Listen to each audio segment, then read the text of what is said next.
Hello, good morning. Hi, ma'am. Can you introduce yourself? My name is Nancy H. Misay. I'm 31 years old. I live at Cantinyo, Cabanatuan City, Nueva Ecija. I'm a married.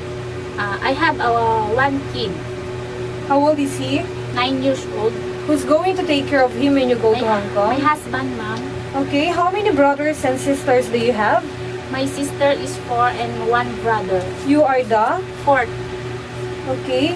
Do you have any experience in working abroad before as a domestic helper? No, ma'am. How about in the Philippines? Yes, ma'am. Who is your employer? Marilyn Vinoya, ma'am. How many are them in the family? 5. How long did you stay in that 2 employer? years. So you finished your contract with them? Yes, ma'am. What are your main duties in your previous employer?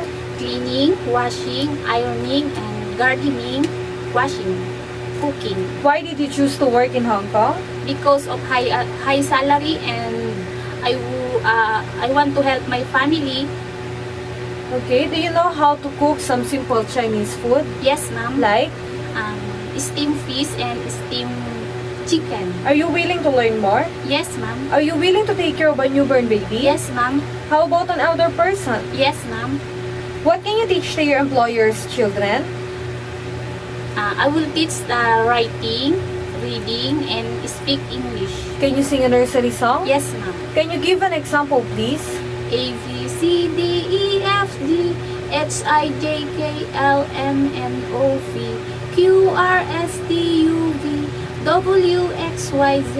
Okay, thank you. Now, what kind of employer are you looking for? Nice and understanding, ma'am. Are you afraid of dogs and cats? No, ma'am. So you're willing to take care of pets? Yes, ma'am. What can you say about yourself or attitude? I'm hardworking, understanding, and patient. Can you give a short message to your future employer so that they will hire you? Hi, ma'am.